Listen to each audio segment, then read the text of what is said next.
Hey everyone, Logan Hart here, and in this video I'm going to explain natural law in 10 minutes or less. That's coming up next.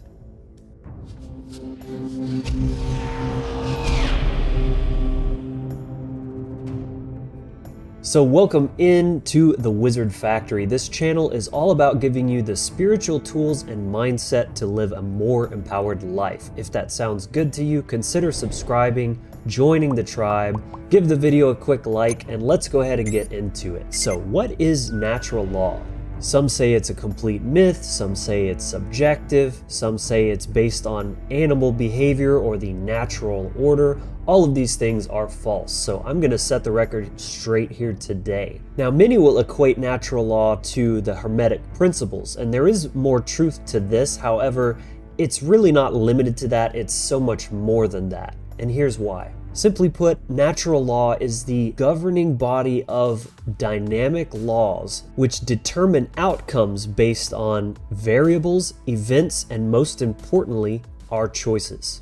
So a simplified way you can think of this is if this, then that. It's a very simple equation of if this is the circumstances, variables of the event, and these are the choices or inputs that are made, then reality is going to spit out an output based on your input, very much like a computer program. Natural law is also known as karmic law, consequentialism, or cause and effect. These include the physical laws of reality as well as the spiritual laws. So from that Hermetic perspective, via the principle of mentalism, all is mind, then natural law is actually coming to an intimate understanding of cosmic psychology, the way the mind of the all works.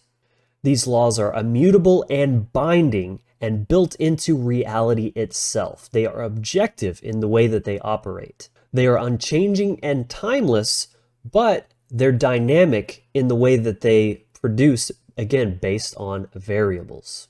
And they apply to everyone equally, regardless of your ignorance, because truth is not dependent upon your acknowledgement of it. It simply is. Natural law is the source of your creative power. It actually gives you the ability to predict the future by determining it, by forging it through your actions and choices. And it is the engine of evolution via the process of trial and error, right and wrong action. So you can see that natural law applies in an interpersonal level as well as a personal level. You may not be causing harm to anyone else, but let's say you choose to eat a toxic diet.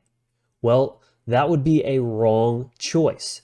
It is a right that you have in terms of a right action that you have to take, but it is not in alignment with natural law, the laws that determine to be connected to nature, to eat natural foods.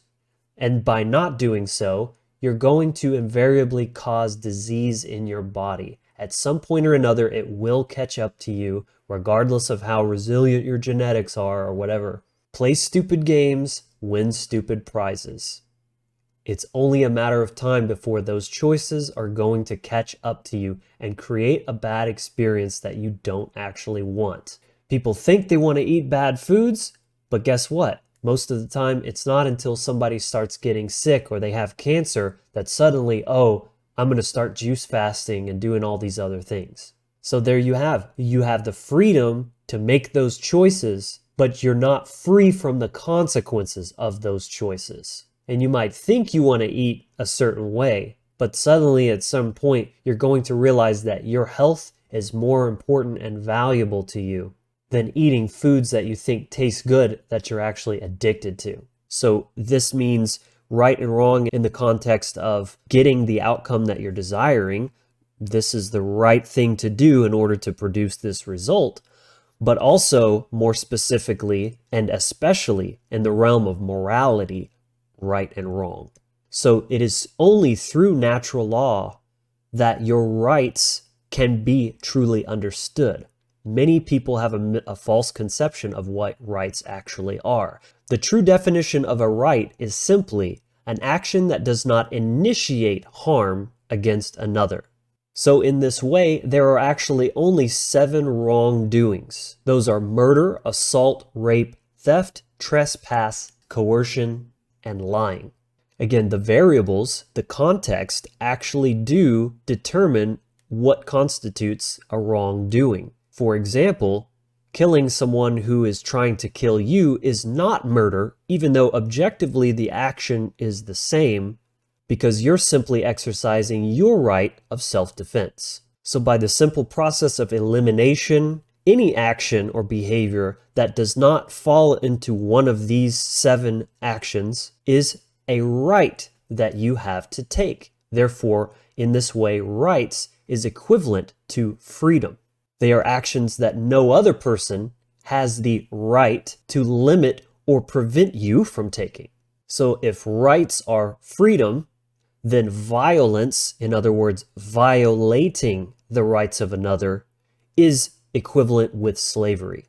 Because by taking one of these 7 actions, you are treating another being or their property as your property. These are actions that constitute a performative fallacy. In other words, through action, making a false claim of ownership upon another or their property. So these 7 wrongdoings can simply be boiled down into 2 words: don't steal. So even though this is incredibly simple and elementary, a child can understand this, most people are completely unaware of what rights are, or are under the patently false belief that morality is subjective and relative.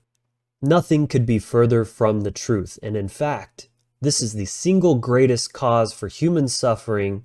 This idea of moral relativism is not only completely false, but one of the most dangerous ideas responsible for the worst atrocities in history, and the root of why, by and large, human beings are in a state of slavery on this planet. Though many don't realize it, because the ones who are fabricating and perpetuating this slavery have gotten so advanced with their techniques that they have shifted from overt slavery to covert slavery to the degree that the enslaved do not even know that they're enslaved. And in fact, most of the time, believe that their enslavement is not only necessary but moral, and they have an obligation to submit and to serve that system. So these actions, these 7 wrongdoings, do not change just because you change the name of them.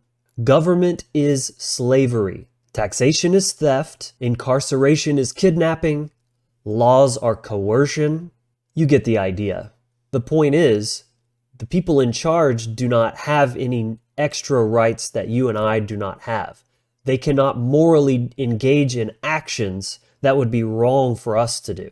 The ones in power think they own you. They literally believe that.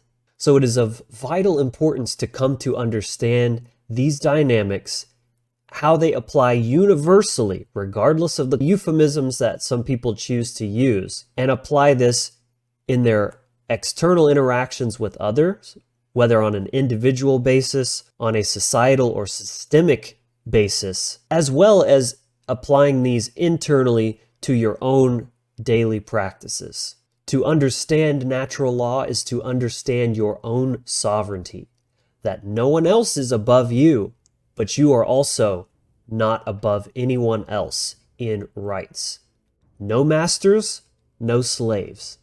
So to reclaim your sovereignty simply means to realize that you own yourself, you are not the property of anyone else, and you start acting like it.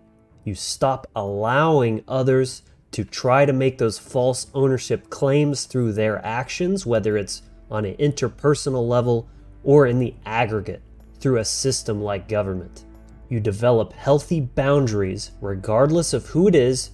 You stop accepting the violation of your rights, and you start taking them in your own life, going after your soul path, trying new experiences. So long as it's not causing or initiating harm to another, you have a right to do that, and you should be finding out your own path, what is right for you in terms of your life, the experiences that you want to create for yourself, and the way that you so choose to mold, shape, and expand your own consciousness. Whether it's putting substances into your body, freedom to travel the world, all of these things are your rights. So it's important to balance understanding the moral aspect of it through not tolerating wrongdoings, not initiating wrongdoings, but then also fully maximizing your own personal liberties as you navigate your own spiritual path in life.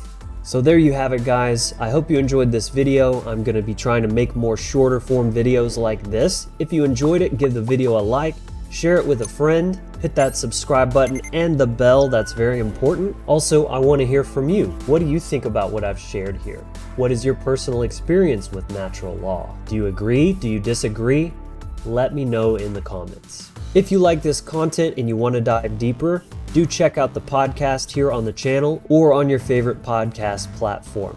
And follow Wizard Factory on social media. Those links are below. I hope you enjoyed this video, and I'll see you soon in the next one. Take care.